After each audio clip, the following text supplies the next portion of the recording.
Hello and welcome to my podcast here to help with finance. And we've had a number of guests on it who have kindly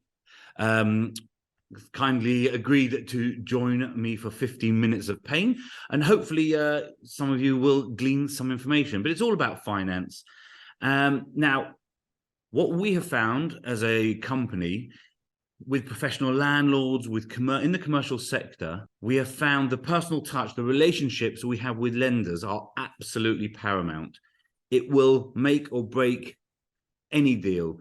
And as I've said to you many times before, we like to run things past the lenders and really get an idea of if deals will actually fly or if they think there's some nuance that we might need to look out for. Now, we are delighted to welcome Graham Ingleson from Lendco, Head of Credit Operations within Lendco.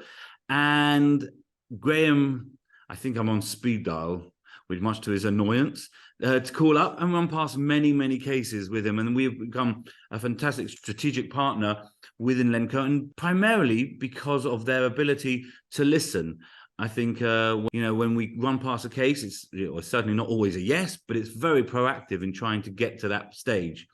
So without further ado, I'd like to welcome you, Graham. Thank you very much for joining us. Hi, Maya. Hi.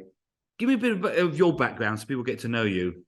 Most of my background was working with NatWest. I joined NatWest from school, and I was there for 27 years in various roles. I worked in branch banking for a bit. Then I went into lending, and I worked in credit for about 5 years. And then I went into relationship banking. I worked with NatWest private banking for about another 5 years, and that's kind of where my affiliation with mortgages come from, because I used to advise people on mortgages as part of my job. So I did that for about 5 years before I realised I wasn't particularly great at selling. I was all right selling mortgages, but other stuff not so good. So I then went to work for Coots in their mortgage department as a technical specialist. I ran a team of about 16 people, and we were producing offers for Coots, and I decided what went into offers, what didn't go into offers, whether it met MCOB regulations, that kind of thing. So I did that for a couple of years, and then I went into credit risk at Coots, where I spent 8 years in what was known as credit quality assurance, doing second line auditing effectively. So once the loans were on the books, my team made sure that we were going to get our money back effectively. So I did that for about 8 years. And then my sort of final role was in credit risk at Coots as a credit sanctioner. And I did that for about 18 months. I had a mandate of £5 million, and then they made me redundant. So that was the end of that. But given what the NatWest Group and RBS had gone through from sort of 2008, managed to last another 8 years was not too bad thing really, and it kind of set me up from where I am now. So after I left NatWest, I needed to get a job, so I got a job with Shawbrook, and they taught me everything I needed to know about buy-to-let effectively. Because whilst we did a bit of buy-to-let at Coots, it wasn't a big thing. We mainly dealt with residential mortgages. So I learned about HMOs and multi-unit blocks, and I was in charge of large loans at Shawbrook, and I was there for about 18 months, and then I got headhunted to join Lendco, initially as their senior underwriter. I'm not quite sure who I was senior to, because I was the only underwriter when I joined.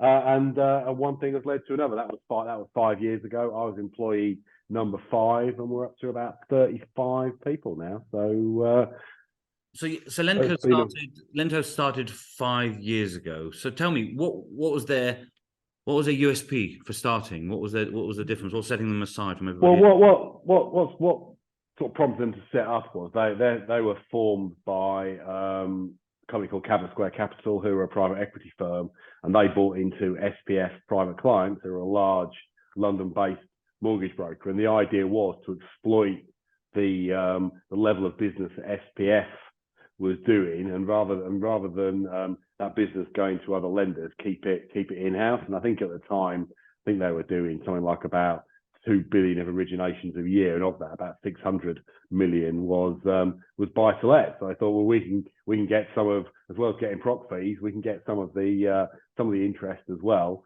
Why not do that? And the original plan was that all the introductions would come from SPF, but we pretty soon realised that that wasn't going to be sufficient for what our plans were. I mean, I think probably in the first year, about 40% of business came from SPF, but that's dropped to about sort of 10% now, and we've gone out to multiple firms, including yourself, and we've probably got about 250 firms that we deal with, and about 600 to 700 individual brokers. So, but the idea was that the service we would provide would be to the type of clients that SPS dealt with. So wealthy clients who are professional, property professionals in the main. Although that we're not necessarily restricted. We do things like consumer buy-to-let. So someone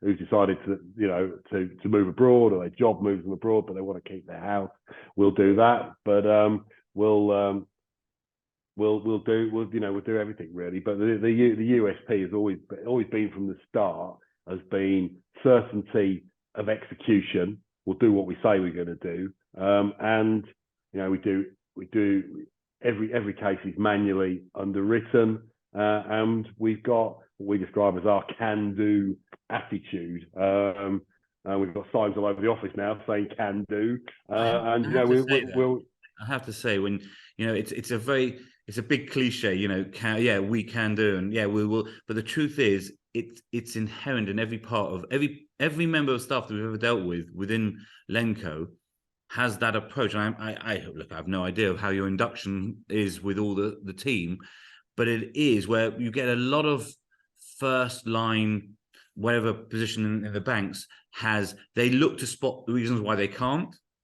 But we have found time and time again where there's hurdles or curveballs that have suddenly thrown up, as invariably they do, ways that you think that can be done. Obviously, there's many times where you say, well, actually, it's a showstopper and game over. But there are many, many times where your proactive approach, and I think that is really your USP, and it doesn't surprise me you've got this can-do cliche posters all over your office, because that is exactly what you say. And it is old school underwriting, manual underwriting, where people are pushing for AI or automation. You are really going back to the grassroots of where we're at. Yeah, and it works for us, and I think that's the thing, and we'd much rather, and as you know, every day we have our credit forum where we discuss cases, usually before anyone's even thought about submitting an application.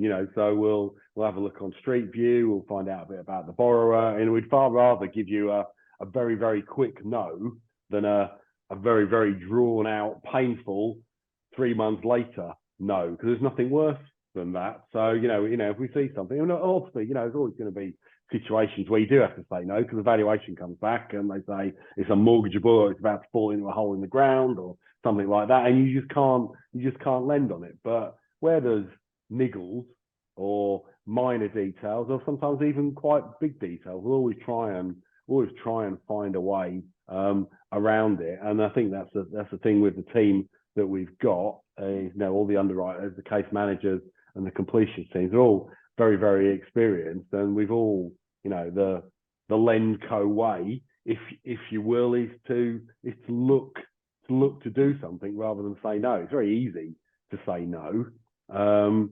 sometimes it's very difficult to say yes. And this is something I was taught early on in my lending career, is that it's a lot easier. It's a lot easier to say no than it is say yes. But once you've made that decision, I think you should stick with it, and that's what we always try and do. One of my stock phrases, if you were playing Graham Bingo, is we're in the business of lending money. So we don't turn things down on a whim. We are. There's got to be a good reason to turn stuff down. And don't get me wrong, we do turn a lot of stuff down, but it is always for good reasons. Or we'd rather go, well, we've seen the property and there's no way we're lending on that, rather than rather than, you know, try and, well, let's make it someone else's, let's make it the valuer's decision and blame on them. We'd rather take a decision early, so you can, you know, you can either just say to your client, look, it's not going to happen, or you can find someone who's got a different appetite to ours straight away. Okay, so with your infinite knowledge, because obviously you're in the lending, you see it. Obviously, your pricings and everything like that is determined on what you see the forecast or what you see the current situation is.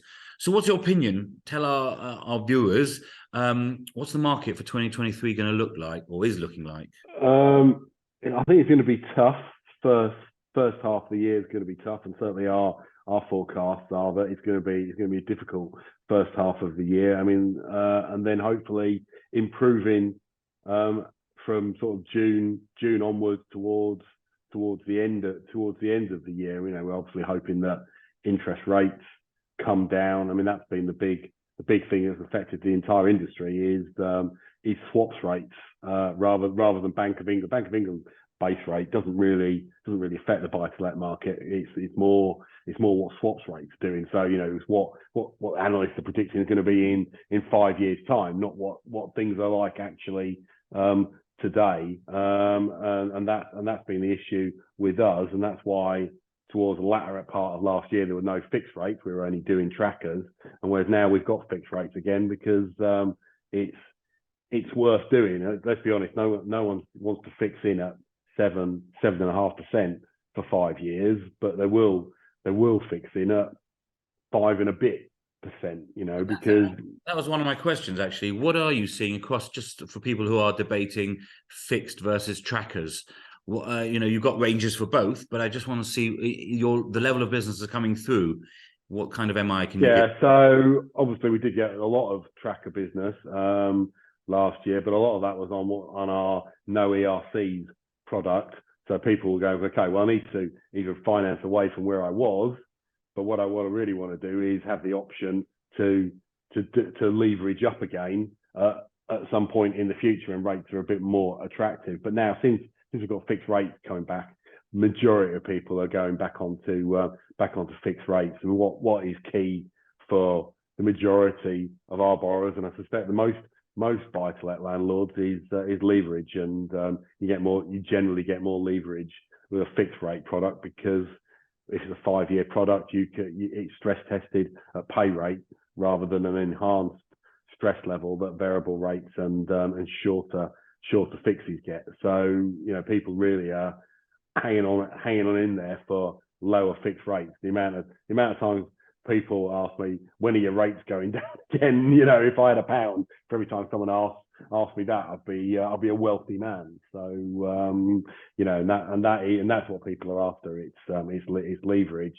You know, so people will and have gambled on trackers. You know, I mean, even though interest rates have gone up, the trackers probably are on a par with where fixed rates are. They haven't gone bonkers, but they know that, you know, at some point in the future, fixed rates are going to be more advantageous to them. So they'll swap out of them into a fixed rate at a later date. So are you seeing now the level of business? Obviously, in November, it slightly fell off a cliff. What are you seeing momentum pick up?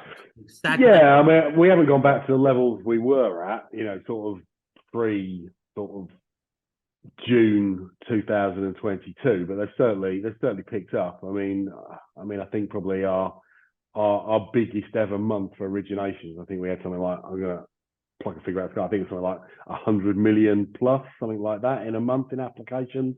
And this month we're sort of aiming for 40, you know. So it's quite a big difference, but 40 million is fairly decent given where we are. So and it maybe higher than that. So things are returning to where we kind of want them to be. So amazing. When I started off the podcast, I said they're going to be nice and easy, light. Hopefully people can glean as much as they want. They're going to be relatively short. So our 15 minutes is coming up to an end. Thank you very much, Graham. Appreciate everything you have done on this podcast, but also everything you have done for us. Obviously, you are a primary position for us, and it was great to deal with you guys. So appreciate and thank you to you and your team. As mentioned on all my podcasts, nothing on this podcast should be construed as advice. If you need any information, please give me a shout. Happy to help. As it says, the name of this podcast is Here to Help with Finance. Thank you very much for your time, and see you next time. Take care. Bye-bye.